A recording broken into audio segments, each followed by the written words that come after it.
He thought it was just a game, a bit of light-hearted fun to break the silence of his grand, echoing mansion. The billionaire, known for his cold business sense and sharp tongue, had never paid much attention to the maid's quiet daughter who always sat in the corner with her hands folded, eyes low. She was just the helps kid, nothing more. So when he casually told her to sit at the grand piano and play something, no one expected much, not even her own mother, who froze in place with a nervous glance. But then, she touched the keys. In that instant, the air in the room changed. The notes she played weren't random or clumsy. They were hauntingly perfect, flowing with a grace and soul that didn't match her age or background. The billionaire stood still. His guests fell silent. What began as a passing joke had turned into something no one could explain except to say this girl wasn't ordinary. This wasn't just talent. This was a gift. As the melody wrapped the room in a spell, people began to question who was this girl. Where had she learned to play like that? And why had no one noticed her before? What happened next would leave even the billionaire speechless, challenging everything he thought he knew about status, race, and raw human potential. Stay tuned, because this story is just getting started. Her name was Amara. She was only 11, small for her age, and barely spoke above a whisper. Most people in the house didn't even notice her when she passed by. Her mother, Miss Lorraine, had been working as a maid in the billionaire's estate for almost a decade, quiet, loyal, always in the background. Amara often waited in the staff quarters, reading old books or sketching on scraps of paper while her mother worked long hours. No one knew she could play piano. No one had ever asked. The grand piano in the main hall had sat untouched for years, more like a decoration than an instrument. That night, when the billionaire smirked and told her to play for fun, it was supposed to be a quick moment of amusement for his guests. But as her fingers moved across the keys, their expressions changed from amused to stunned.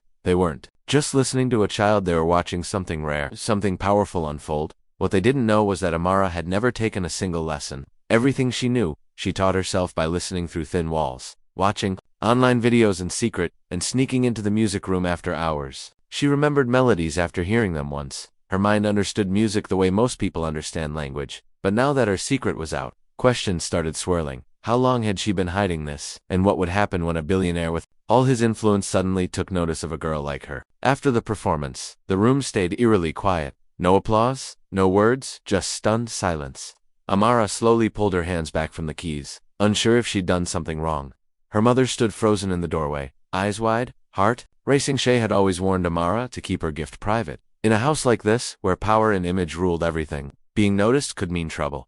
The billionaire, Mr. Langston, finally broke the silence. "Where did you learn that?" he asked, voice low but sharp. Amara looked down, unsure how to answer. Miss Lorraine stepped forward quickly, placing a protective hand on her daughter's shoulder. "She listens, that's all. No training, sir." Her voice was steady, but her hands trembled.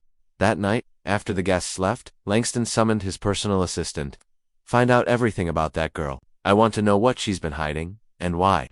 What started as fascination quickly turned into obsession. He couldn't let go of the idea that something this extraordinary had been under his roof and noticed, undocumented. But was he interested in helping her, or owning her story? Meanwhile, word had started to spread. Among the staff, some whispered that Amara was special, touched by something divine. Others were suspicious, warning that attention from a man like Langston could come with a price.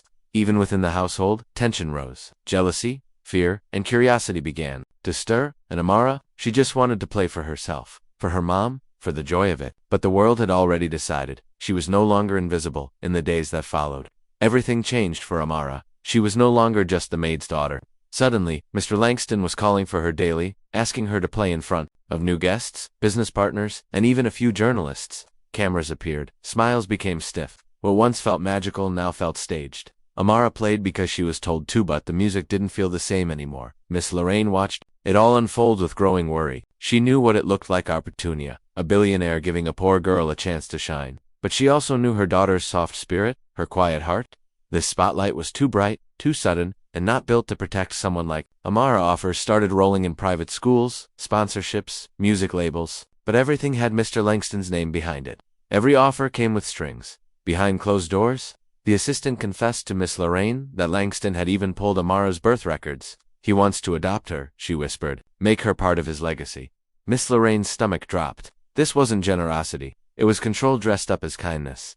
Tensions boiled over one night when Amara was asked to play at a high-profile gala in front of powerful elites. She was dressed up, styled, and positioned at the piano like a showpiece. But before she could play a single note, she froze. Her eyes searched the crowd, and something inside her cracked. Her mother wasn't there, and for the first time, she realized she wasn't playing for herself anymore. And that's when everything started to unravel. Amara stood frozen at the piano, the soft hum of the crowd pressing in like a wave.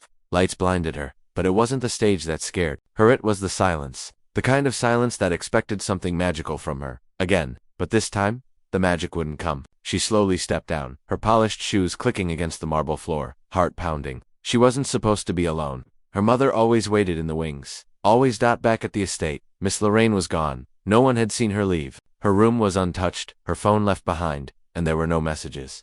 When Amara asked Mr. Langston where her mother was, his answer was calm but cold. She's fine, taking a break. You'll see her soon. But something about his voice felt off. Too controlled, too final.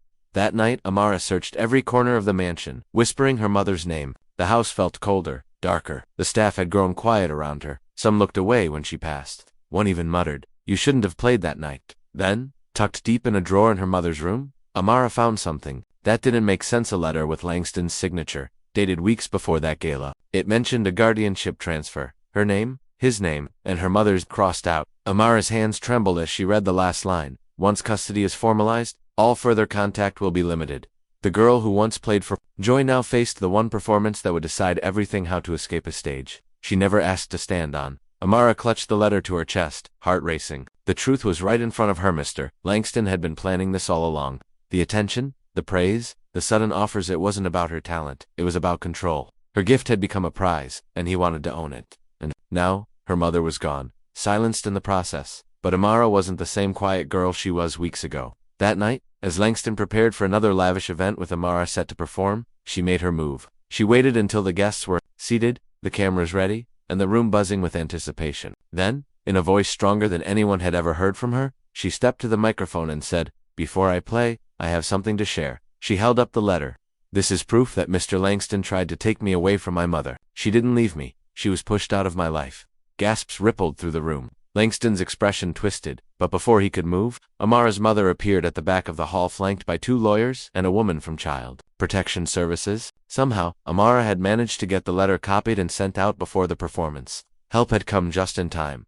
The billionaire tried to argue to spin the story, but it was too late. His image was crumbling in front of the very people he tried to impress. Just as the authorities stepped in, Amara walked to the piano one last time. She played not for the crowd, not for approval, but for her mother. And as her fingers danced across the keys, a final unexpected twist stunned everyone. She didn't play classical or jazz. She played an original piece, something no one had ever heard before. A melody that told her story in notes no words could match. And that song would become the one thing Langston could never steal. The melody Amara played that night stayed in everyone's hearts long after the final note faded. It wasn't perfect by technical standards, but it was powerful, pure emotion, truth, and freedom poured into sound. When she finished, the room stood still. Not in silence this time, but in awe. People weren't clapping for a child prodigy. They were clapping for a brave girl who found her voice in the middle of a storm. Mr. Langston's public image took a serious hit. The media turned quickly, questioning his motives and uncovering other unsettling stories buried under years of wealth and power. While no criminal charges stuck, his influence weakened, and his once admired empire started to shrink.